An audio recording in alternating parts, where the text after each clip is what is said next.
Hello, I'm Larry Levitt from KFF. Welcome to the latest episode of the Health Wonk Shop.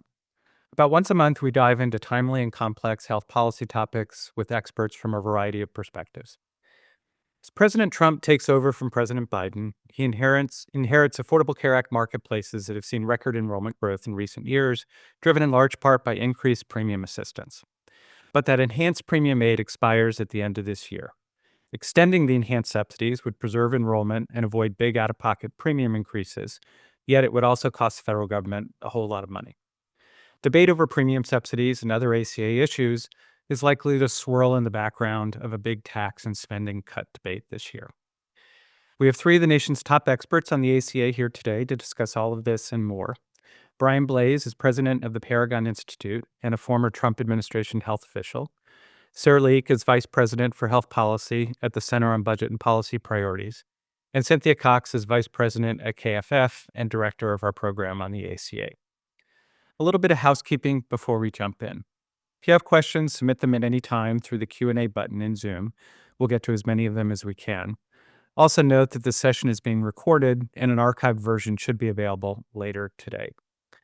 Cynthia, let me start with you. First, just set the stage. Describe briefly what these enhanced ACA premium subsidies are and in what way did they enhance what existed before?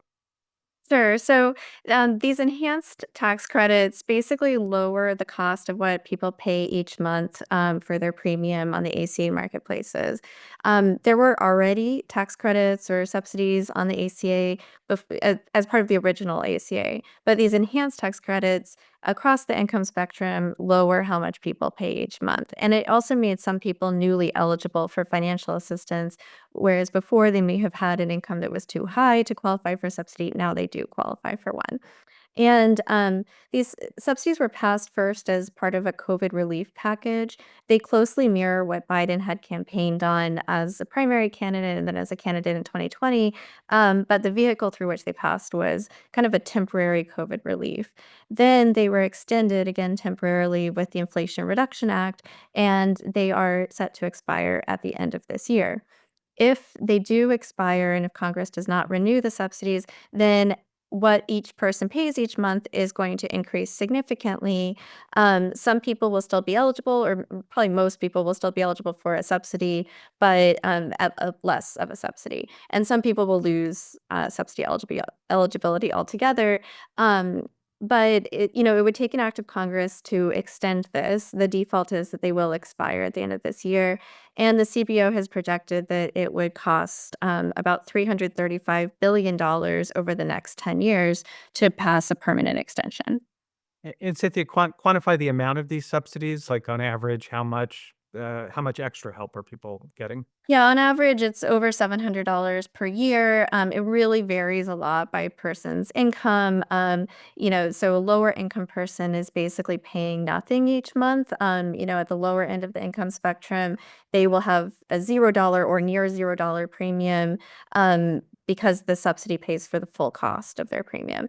At the higher income levels, the subsidies kind of gradually phase out. And so, how much more each person will pay will vary depending on how much their income is, what their family size is, where they live in the country, too.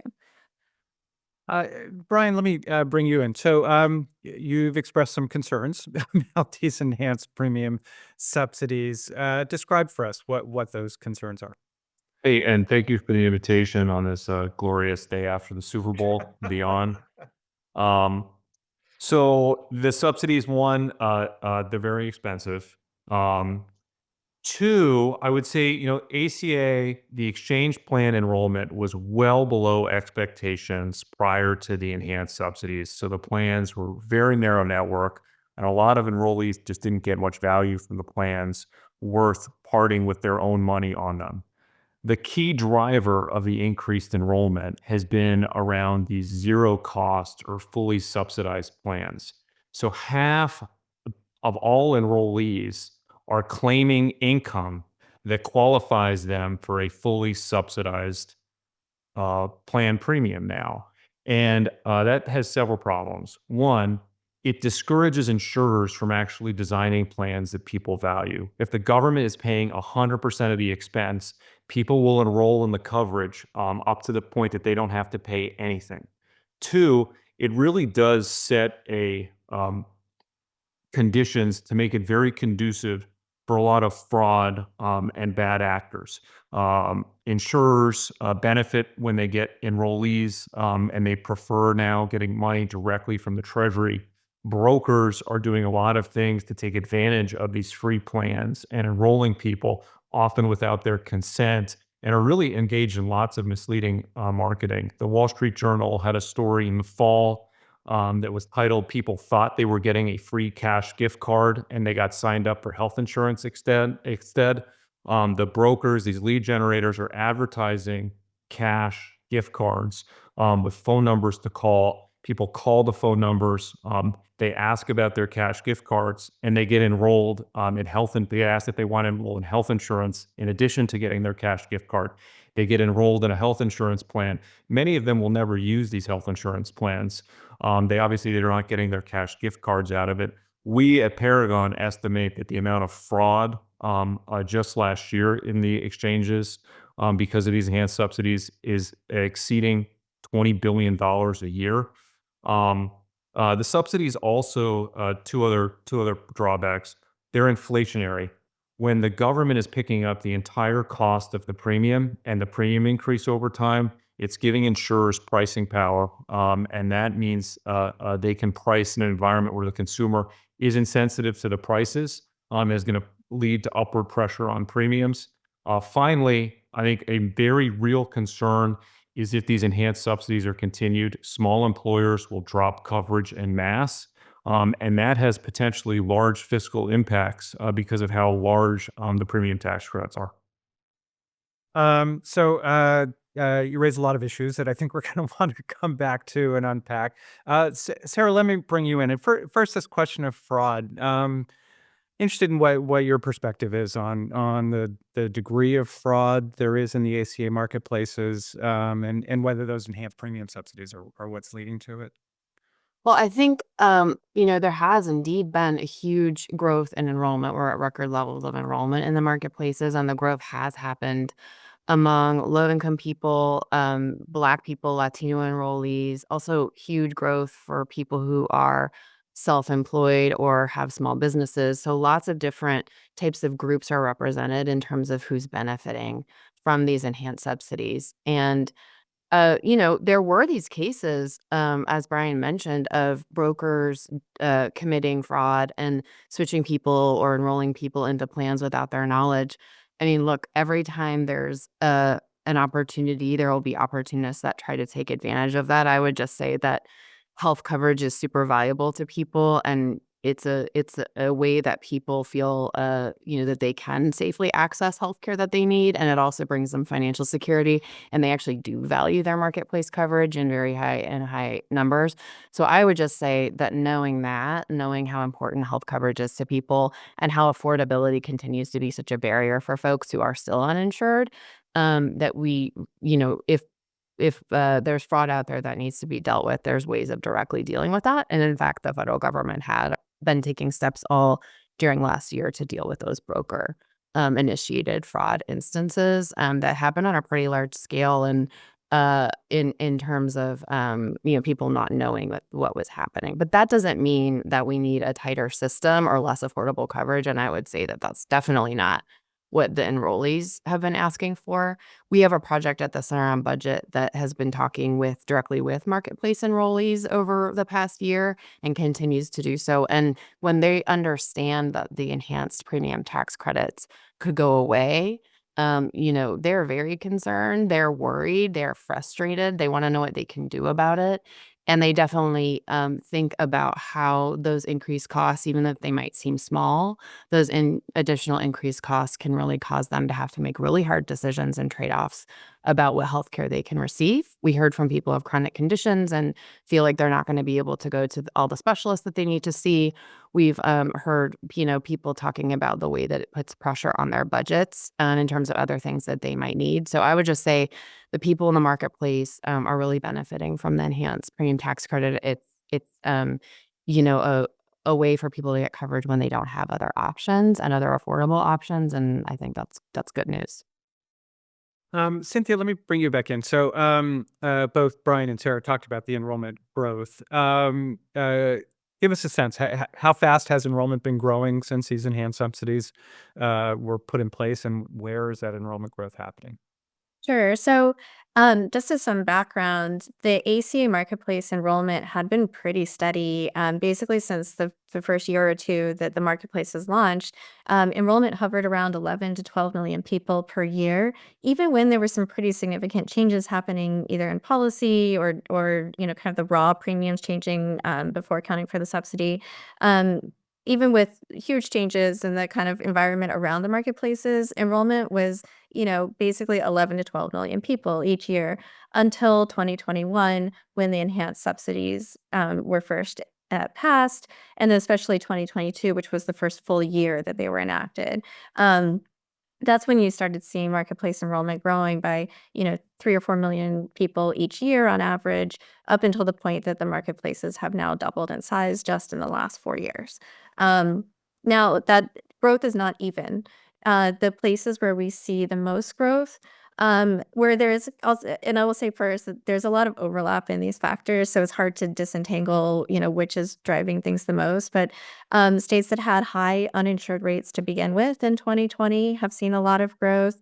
States that did not expand Medicaid have seen a lot of growth, and also states that use healthcare.gov as opposed to state-based exchanges have seen a lot of growth in the last few years. What that means, kind of like politically too, is that a lot of southern red states are where you've seen some really significant growth in ACA marketplace signups. So Brian, Sarah talked about, what ways of addressing fraud, short of necessarily pulling back on the enhanced subsidies. I mean, what's your take on some of the steps the Biden administration took to address some of the fraud issues you raised? So let me start, Larry, by just giving you a magnitude of the extent of the fraud. And Cynthia's right. I mean, there are some places in the country. I live in the state of Florida. Nobody does healthcare fraud like the state of Florida. Our ACA exchange fraud is unparalleled in the country. What we did was compare the number of signups in this range between 100 and 150% of the poverty line. And these are individuals and households because of the enhanced subsidies that qualify for a zero premium plan that has a 94% actuarial value, which means it has very low deductibles and very low cost sharing. So we compared the signups in that category with actual number of people in the state who would be eligible for coverage that have income in that category. And there were 9 states where there are far more people enrolled in the exchanges in that income than live in the state that have income in that range.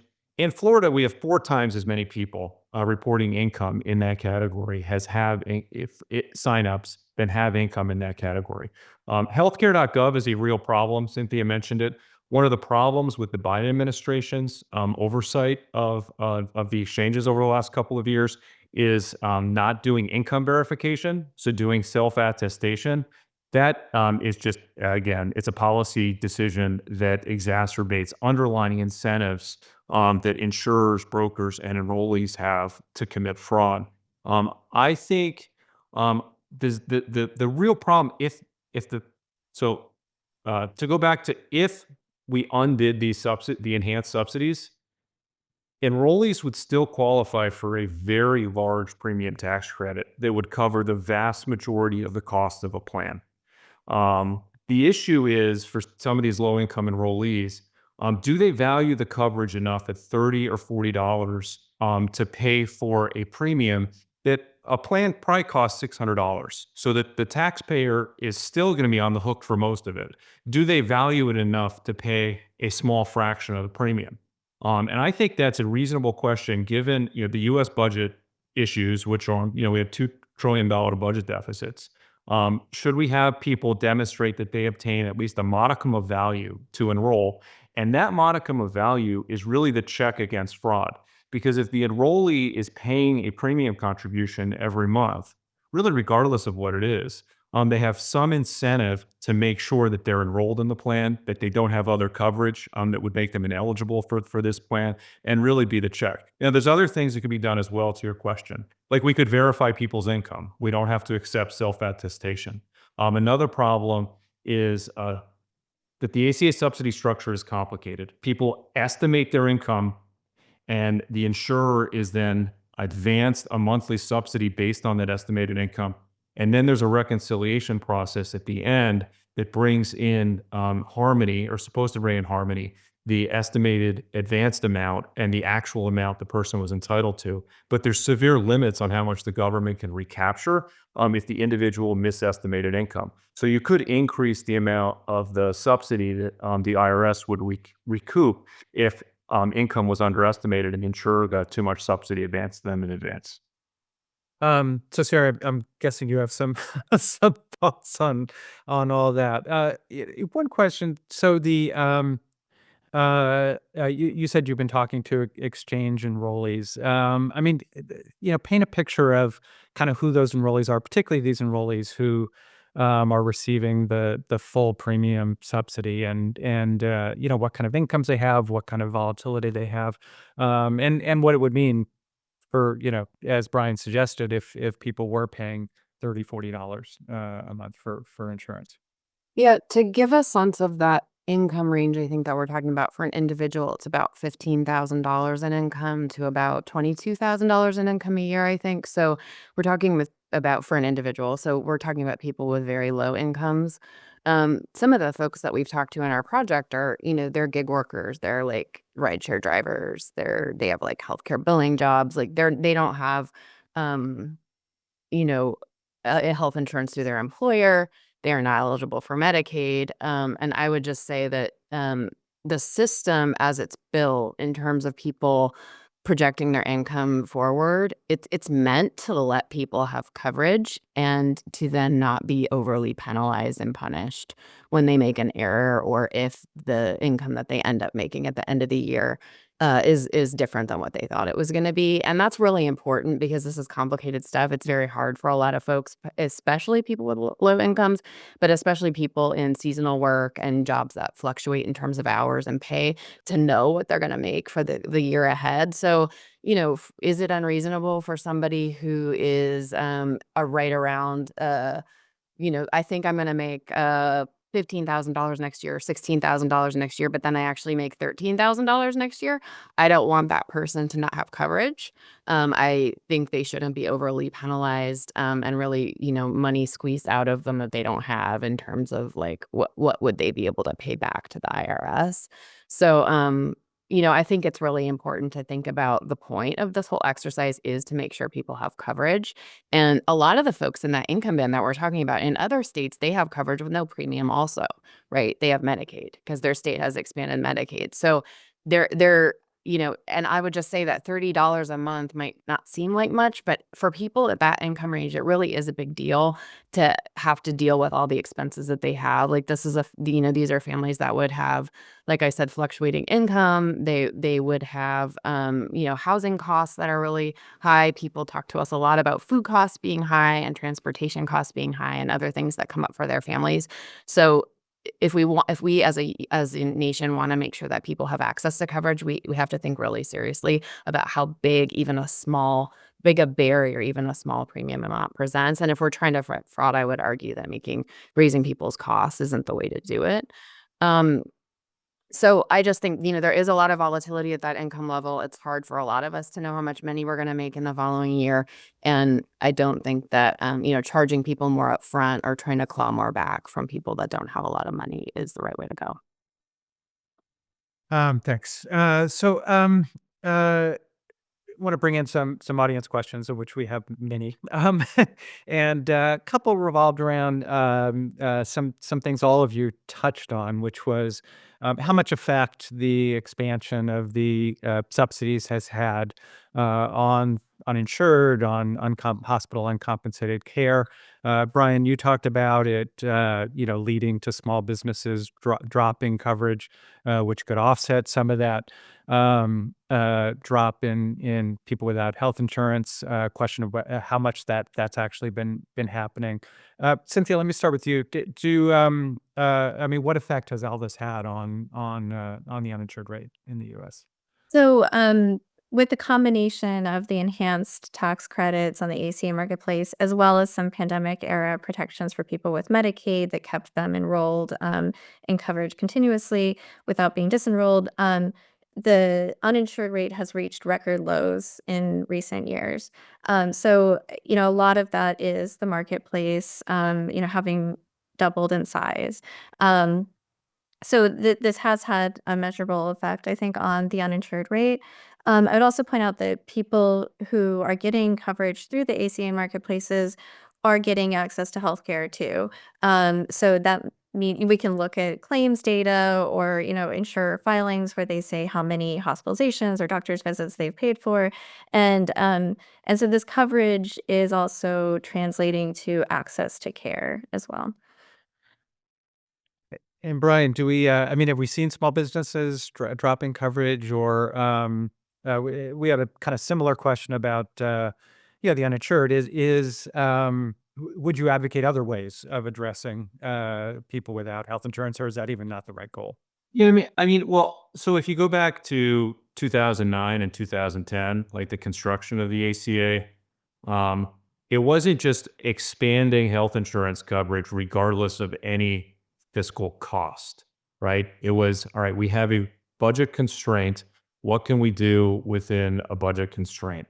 And I think the costs of the expansion are pretty significant, and reducing the subsidy expansion combined with a lot of the Biden administration policies. I mean, the Biden administration policies really juiced enrollment along with the expanded subsidies. So I mentioned not verifying income, which is one of the reasons why the fraud is so much worse in the healthcare.gov states than the state-based exchanges, because they just didn't verify income.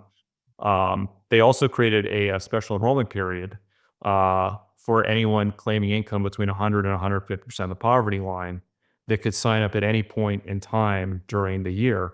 Now, if you combine that with the fact that they're also not checking income, right?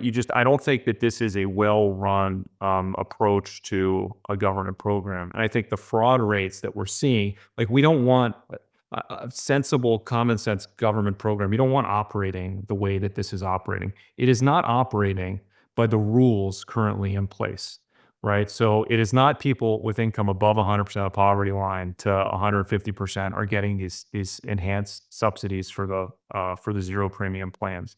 You have so much overestimating income and underestimating income going on.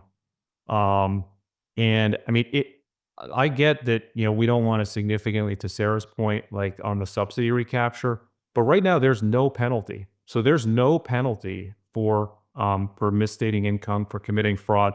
If anything, there's far financial rewards that insurers are getting from these monthly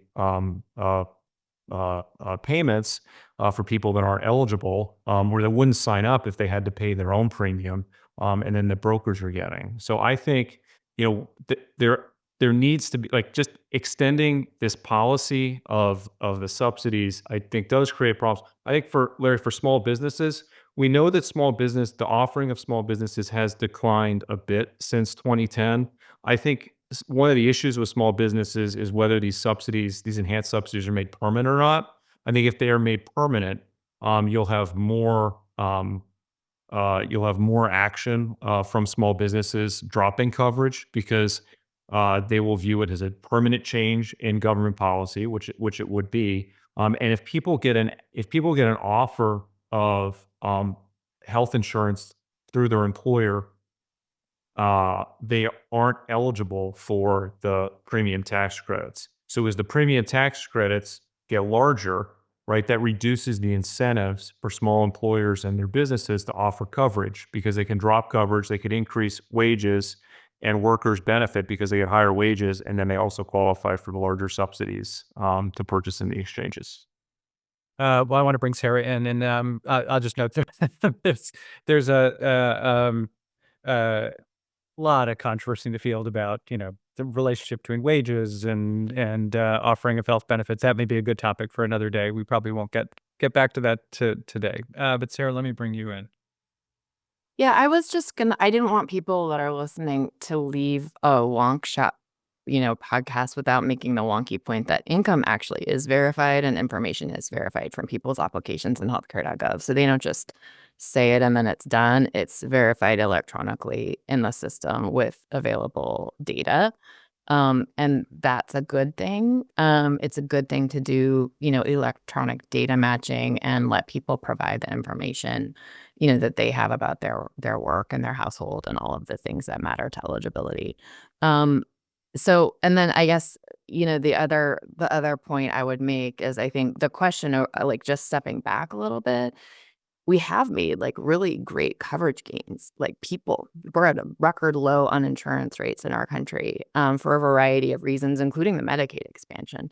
And we're really at the cusp now of where do we go from here? And, I think there's such a strong case to be made. Even just thinking about the last election, that like people want more financial security. They want lower costs out of their pocket. They don't want to be paying more. They don't want their lives to become more complicated. So I think, we're at the cusp not only of what happens with these enhanced subsidies, but what happens to Medicaid. There are a lot of ideas floating around on Capitol Hill about cuts to Medicaid that would greatly shift cost to states and likely lead them to make huge eligibility cuts, leaving more people uninsured. That is related, right? These are all people that we're talking about: low income people who don't have other access to coverage. So cutting off affordability in the marketplace, making it harder for them to enroll, cutting off benefits and federal spending and support for Medicaid. Those are huge changes from where we've been. And I feel like we're in a place where we've made a lot of progress, and we certainly have a lot of work to do. But I just think making more people uninsured and raising people's costs and reducing program eligibility and making it, people go through more red tape to get coverage is going to be the wrong direction. Well, Medicaid cuts are probably another good topic for for another day, but clearly relate to all of this as well. So we talked a lot about this group under 150% of poverty, or I should say between 100 and 150% of poverty, since people under poverty are not eligible for ACA subsidies. We also had a question about the kind of other end of the income spectrum, the people above 400% of poverty who were made newly eligible for the first time for subsidies with the enhancement. Cynthia, first just explain how that works, who these people are, how those enhanced subsidies work for that group. Sure. So, the people who make over 400% of poverty, which for a family of four, I think is now about $120,000 a year, or maybe about $60,000 a year for an individual. I'm probably getting that number wrong because I'm pulling it out the top of my head. But it's not a high income by a lot of people's standards, but it's a good wage in most parts of the country. But it's also not enough to afford full price health insurance in most part of the country too, especially if you're buying coverage for a family for say 3 or 4 people. That really adds up, and it can mean that without a subsidy, a family making just over 4 times the poverty level could pay upwards to 20% of their income before taxes on a premium, plus having to pay out of pocket costs too. So this was a really vocal group. It's a relatively small number of people, but it was a group that was arguably harmed by the Affordable Care Act, especially if they were relatively healthy before. They might have gotten a lower premium, and then with the protections that were put in place with the ACA that required that people with pre-existing conditions be able to get coverage. Premium increases, were probably fairly common for this group, and they didn't get a subsidy to offset it. So this was a really sympathetic group, especially in 2016, when we were talking about repealing and replacing the Affordable Care Act. It was often that news coverage would focus in on a really sympathetic group, like a family, maybe a small business owner or a farmer or an entrepreneur who didn't get coverage through their job, but did have a fairly good income, but it just wasn't enough to afford full price insurance. So With the enhanced tax credits, instead of having subsidies end really abruptly at 4 times poverty, now they phase out more gradually. So now somebody who may have otherwise had to pay 20 or more % of their income for their family's premium now pays 8.5% of their income. So it's a significant savings for this relatively small group of people. Um, if the enhanced tax credits expire, then that means that people over 400% of poverty are no longer eligible for any subsidy at all. So they would face probably a very significant increase in their premium. They would not be eligible for any kind of like free bronze plan, most likely, so they will have to pay a significant premium if they want to keep their coverage. And so what would probably happen is that they would drop their coverage. Some of them, like if it's a small business owner or an entrepreneur, may be able to get more traditional employer-sponsored insurance, but that would mean maybe sacrificing their business to do that. So Brian, you talked a lot about the kind of potential for fraud among the very low income group. That presumably is less of an issue among this high income group. I mean, do you think there's some arguments for keeping those subsidies for these folks above 400% of poverty, or do you have other concerns there? So I think we need to look at the underlying program, and I think there's policies that can be put in place to reduce premiums. I mean, I think we have a problem with a program that made coverage so expensive that people with income 4, 5, 6 times the poverty line still need large subsidies in order to afford it, right? The ACA significantly increased premiums. Um, it was compounded the problem for unsubsidized enrollees, silver loading. Um, I think that, and this is a little wonky, and I won't get into the details, but I think we should appropriate the cost sharing reduction subsidy program, prohibit silver loading to lower some of these premiums um, for higher income households. I think we should expand alternatives to the ACA that could benefit many of these upper middle income households. I mean, the Trump administration expanded some of these alternatives during the first term. I think they should expand them again during the second term. Like we should have unsubsidized options for upper middle income people to choose. I do think if I was going to keep any portion of the enhanced subsidies, I would look at the area just above 400% of the poverty line, at least until there's some broader ACA reforms, because in some parts of the country, premiums are really expensive. And I think there would be an abrupt cut at 400% of the poverty line. And you could think about expanding, keeping a portion of those subsidies. That's not my preferred policy. My preferred policy is to eliminate the enhanced subsidies entirely and pursue sort of regulatory changes to the ACA. But if Congress was looking for to keep a portion of them, I think that is where they should focus. So I'll first take the prerogative of the moderator and briefly explain silver loading for the uninitiated.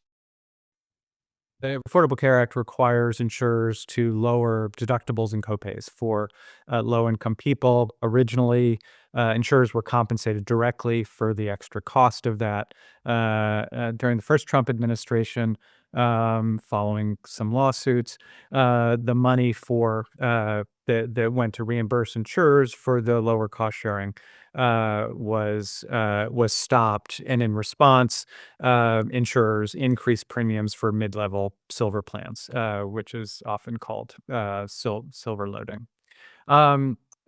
Sarah, Brian talked about some of these regulatory changes, and he may want to expand on that as well. But talk a little bit about some of the changes we saw in the first Trump administration around regulation of insurance, particularly in the individual insurance market. Yeah, so there were a number of different changes that happened regulatorily while the Trump administration and Republican lawmakers were trying legislatively to repeal the law and also supporting court efforts and court kind of legal avenues to repeal the law. There were a series of policy changes that really did result in big changes for the marketplaces on the individual market. A couple that I would highlight, it got a lot harder. The open enrollment periods were shortened by the first Trump administration. There were a lot of restrictions placed around special enrollment periods as well.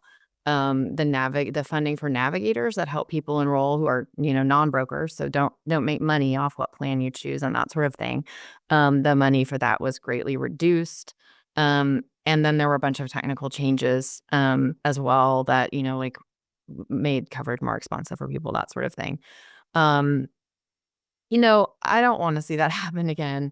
I would just say that when the Biden administration came in, a lot of those policies were reversed, and there were a lot of things changed for the better that have, I think Brian used the term juiced up enrollment. I mean, I think juicing up enrollment is a good idea, not in a way where ineligible people are enrolling, but we know that even with as streamlined a system as possible, it's very complicated to do these things and enroll in coverage. And that often, it's healthy people that tend to not want to go through all the hoops. So, a couple of the things that were changed regulatorily when the first Trump administration was over and the Biden administration came in, the enrollment periods were lengthened once again, so people had more time to enroll. There was this low-income SEP that Brian mentioned that gave lower-income people an opportunity throughout the year to enroll, even if they missed deadlines, and that had a really important impact. It actually, the deadlines and the knowledge of like when open enrollment was and when you could enroll in a special enrollment period, those were very hard things for people to understand, especially at the beginning when the system was very new. So just opening the door and giving people more opportunities and time to enroll was extremely important. And then, along with that, the legislative changes that Cynthia already talked about with the enhanced subsidies that made coverage so much more affordable for people. So, there's a path forward here, I think, where, we've heard Republicans on the Hill talking about the concern of if the enhanced subsidies go away, like the coverage losses and the way that people in their districts or insurers in their districts would be impacted by that. So I think there's at least a possibility that we'll see some movement in this area. What I would hate to see is either big Medicaid cuts that sort of even, like are way bigger than anything we would see in terms of coverage losses and problems for people in the marketplaces. And I would also hate to see regulatory changes or other things done to sort of make it harder for people to get into coverage. The argument about fraud is always raised as a reason to tighten up programs. It's also raised in the context of trying to cut spending by the federal government. And I think now we're in a larger context of how are Republicans on the Hill going to pay for tax cuts that they want to make? And how are they going to pay for, border changes that they want to make? And they're looking at health coverage programs, and they're looking at food assistance and other things that people use. So I just think I'm hopeful that we can continue to maintain a system that maximizes coverage, maximizes affordability, and look at ways to move forward. You guys mentioned the cost sharing, that is something that marketplace enrollees talk about a lot. Deductibles for a lot of folks, even at the lowest incomes who are getting the most help, the deductibles are still really high for them. So I think we need to be thinking about how to make the coverage more affordable going forward even. And I don't think that subpar plans like short-term plans or the alternatives that Brian mentioned are the vision that I would have for folks that are like small business owners or, have an income over 400% of poverty. Like I have employer coverage that's good, knock on wood, right? And that it lets me take my kid to the doctor when I need it and it doesn't break the bank. If I, knock on wood, had a really big health problem and had to go to the hospital, like I would be able to handle it because I have good coverage. And I just think that the vision that I would have is that that is available to everyone. And even if your employer isn't giving it to you, you're able to get something that's comprehensive, that covers essential health benefits, that doesn't underwrite you or treat you differently because of your health history. That's kind of where I think we need to go, and we're really, really close. So I would just hate for us to go in the wrong direction. Brian, you look like you wanted to jump in. Yeah, I mean, I'd say several comments there. One, on the short-term plans. So short-term plans, They are insurance plans. They tend to have much broader provider networks than ACA plans. So ACA plans are predominantly very narrow network, cover few doctors and hospitals and regions. And KFF has put out sort of good research showing how narrow network ACA plans are. Short-term plans tend to have much broader provider networks. Now, a difference between the two is that people use their own money to pay for short-term plans. I myself, my family was covered by a short-term plan for a year when I lost Cobra after I left, 18 months after I left the White House. I researched the ACA plans in Florida. I researched the short-term plans in Florida. I was not qualifying for a subsidy for an ACA plan. It wasn't even a close call which product to go with. It was a much lower premium for a much better insurance plan. Going with a short-term plan was ideal for my family. And I think, Americans should have the right to spend their own money financing healthcare as they think best meets their needs. Think about that compared to the ACA market, where the only people buying plans predominantly get subsidies that cover the vast majority of the cost, and that they don't have to personally get much value in order to sign up for the cost. I think there's sort of a big philosophical difference there between sort of which coverage is more meaningfully valuable for individuals. On the broader sort of ACA issues, look, the ACA contained guaranteed issue, which means insurers have to offer coverage to every applicant without being able to charge sicker applicants more. If you take that as a baseline, you need to have open enrollment periods. Otherwise, people will just wait until they're sick to sign up for coverage. So the fact that the Biden administration sort of allowed a annual open enrollment period, because, and I disagree with Sarah, healthcare.gov has not been checking income for people over the past several years. It's been self-attestation, it's been estimates of income, and it has not been, it's been very loosey-goosey. You set a recipe for misspending. Like, you need to have, if you're going to have guarantee issuing community rating, and I think we have decided that there's a political consensus to have a market that has guarantee issuing community rating, you need to have an open enrollment period. Otherwise, you're going to have severe adverse selection forces that come in and disrupt that market. So the Trump administration in 2017 confronted a deteriorating individual market, and as part of that, in a market stabilization rule, took steps to reduce the gaming through special enrollment periods and to tighten the open enrollment period in an effort to protect the integrity of that market. Sarah, you look like you want to jump back in. I would just say that the ACA and the marketplaces were like lower enrollment, less stable at the time the first Trump administration started. The ACA had lower popularity among the public, I would say. Cynthia could check me on that, but like, we're in a different world now. We do have open enrollment periods in the marketplace, right? They're just like, they're not as short as they were under the first Trump administration. And the market's working pretty well. There's record enrollment. You don't see those huge drop-offs in enrollment during the year that you used to see. There's the reason that first marketplace rule and President Trump's first administration was marketplace stabilization is because that's what everyone was talking about then. But that's not what we're talking about anymore. Now we're talking about, we've created something. It has been there for a while. And the enhanced subsidies that we were talking about earlier on, like, those have been there for 4 years now, right? Like, people have been getting them. This is what we're used to. So anything that you come in and do now that reduces affordability, cuts people off coverage, makes it harder to enroll, like, that's going to come out in the numbers. I don't think that more uninsured people or higher costs are really what anybody's really looking for. And so I'm hoping that will be very, we can be very careful and really recognize where we are now and not think that we're just coming into like the same kind of environment that it was back in 2017. I would say, like, one of the areas of disagreement is clearly just the level of subsidization in this market. Like, insurers now make more money from government than they do from the private sector. And that's a function of the ACA has expanded, Medicaid managed care has really grown, and Medicare Advantage, right? So insurers are increasingly reliant on the federal government for their revenue. I think that's a problem. I think that means that insurers aren't designing products that that meet the needs and the value of the American people.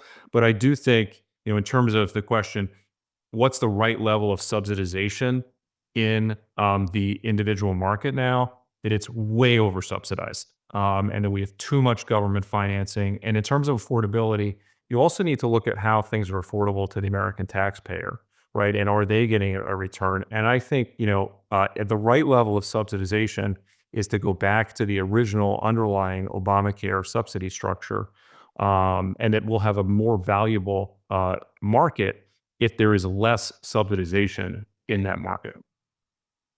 Well, unfortunately, we're at time, but I think Brian framed the questions ahead quite well. The question of how much subsidization is appropriate for health insurance and necessary to get people coverage. How much that costs the federal government and taxpayers and the political fight ahead. I mean, as Brian said, insurers have a big stake in this.